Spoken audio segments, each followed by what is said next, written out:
안녕하세요. 굿TV 시청자 여러분. 저는 수원허광교회 윤성민 목사입니다. 여러분은 삶에서 지우고 싶은 순간이 있습니까? 너무 어려워서 다시는 생각하고 싶지 않은 그런 순간이 있습니까? 저도 어려웠던 시간을 보낸 적이 있습니다. 생각만 해도 너무 가슴 아픈 시간이었습니다. 그런데 시간이 지나고 나자 어느 정도 평안한 시간이 찾아왔습니다. 완벽하지는 않았지만 크게 부족하지도 않았습니다. 평안했습니다. 그래서 안심했습니다. 그런데 조금 시간이 지났을 때 한 가지를 깨달았습니다. 평안한 제 삶에 크게 잘못된 것 하나가 있었다는 사실입니다. 평안했을 때 저는 하나님을 의지하지 않았습니다.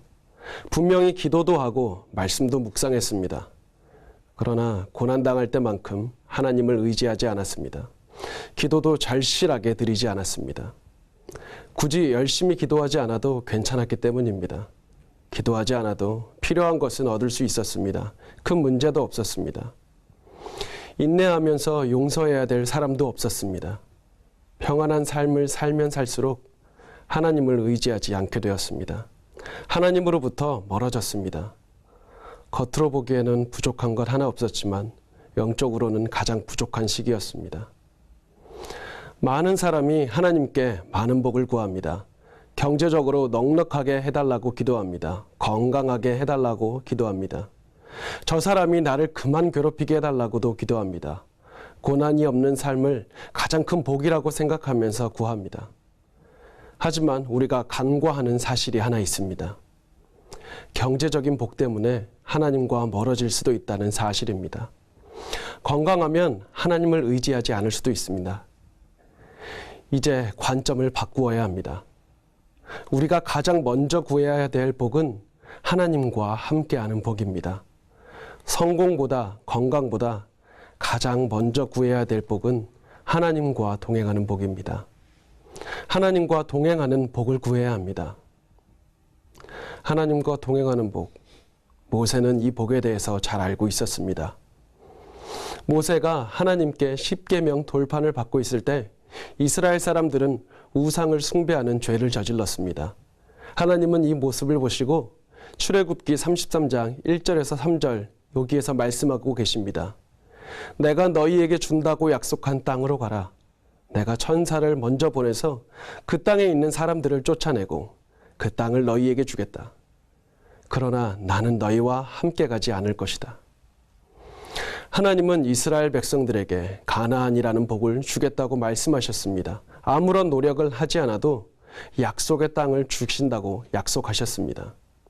그런데 하나님은 같이 가지 않겠다고 합니다. 이스라엘과 동행하지 않겠다고 말씀하셨습니다.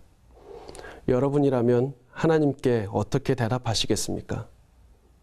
하나님께서 나는 내게 돈을 주겠다, 건강을 주겠다. 하지만 나는 너와 동행하지 않겠다. 이렇게 말씀하신다면 여러분은 어떻게 하시겠습니까? 하나님을 택하시겠습니까? 돈과 건강을 택하시겠습니까? 모세는 출애굽기 33장 15절에 말씀하고 있습니다. 주께서 친히 가지 아니하시려거든 우리를 이곳에서 올려보내지 마옵소서. 모세는 하나님이 동행하지 않으면 가지 않겠다고 말합니다. 아무리 가나안 같은 좋은 복이 있어도 하나님이 함께하지 않으면 다 소용없다고 말합니다. 모세는 알고 있었기 때문입니다. 하나님이 모든 복의 근원이라는 사실입니다. 가나안 땅보다 하나님이 더 중요하다는 사실을 모세는 알고 있었습니다. 그래서 모세는 하나님 한 분만 구했습니다. 가나안이 아닌 하나님을 구했습니다. 여러분, 하나님만 구해야 합니다. 하나님 한 분만 구해야 됩니다. 하나님과 함께 걷는 그 길이 바로 복의 길입니다. 돈이 많고 건강하다고 해서 복이 아닙니다. 우리와 동행하는 하나님, 그 한 분이 우리에게 가장 큰 복입니다. 이 복을 구해야 됩니다. 바울은 로마서 8장 31절에 말씀합니다.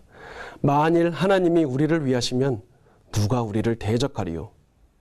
그분과 함께하면 우리는 반드시 승리할 수 있습니다. 어떤 고난이든 이겨낼 수 있습니다. 여러분, 하나님 한 분만 구하시기 바랍니다. 하나님 한 분만 구하시기 바랍니다.